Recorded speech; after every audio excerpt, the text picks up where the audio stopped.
Bonjour à tous, ici Margot Morin. Bienvenue sur ma chaîne dédiée à tout ce qui touche à la maison, déco, organisation, astuces pratiques.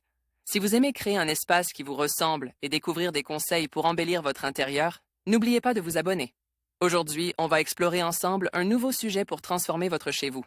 Prêt? C'est parti! Bonjour à tous.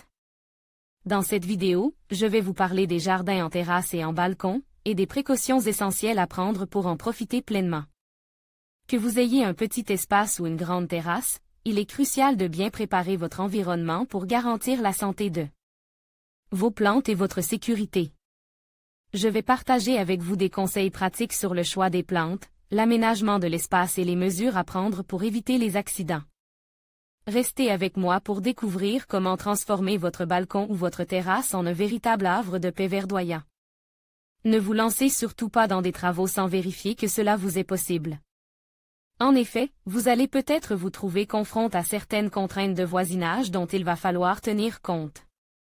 Ne les négligez pas, afin d'éviter certains litiges ultérieurs. Jardin en terrasse. Un splash, Pixabay, d'épais problèmes de copropriété. Assurez-vous que vous bénéficiez d'une autorisation de planter des végétaux. Pour cela, relisez votre règlement de copropriété.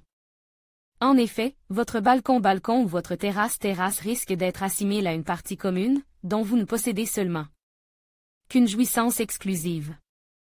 Prévenez donc votre syndic qui, après vérification, vous adressera une autorisation par écrit, que vous aurez intérêt à conserver.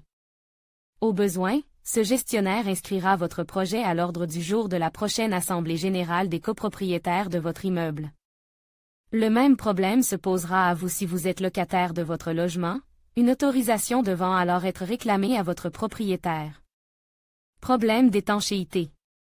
N'allez pas risquer d'inonder l'appartement de vos voisins avec des écoulements intempestifs provenant de votre terrasse. Pour cela, vérifiez au préalable que le sol et les murs de cette dernière ne comprennent aucune fissure.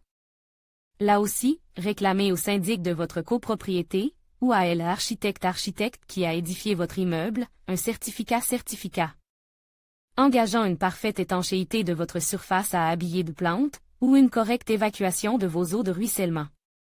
Problème de volume de terre. Prenez garde de ne pas trop surcharger votre terrasse et votre balcon.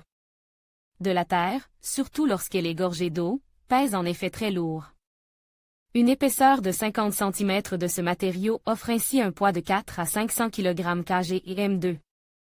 Sachez en effet qu'un seul mètre cube de terre pèse entre 1,2 et 1,3 tonnes et qu'il est capable de retenir 70 kg d'eau.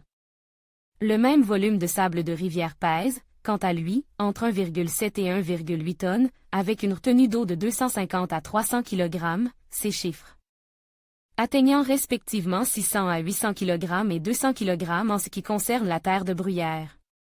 Vous aurez intérêt à toujours placer vos grosses jardinières contre la façade de votre balcon plutôt que le long de son bord extérieur.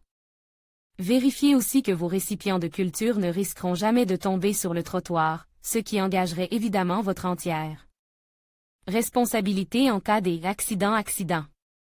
En conclusion, aménager un jardin en terrasse ou sur un balcon peut être une expérience enrichissante, mais il est essentiel de prendre certaines précautions.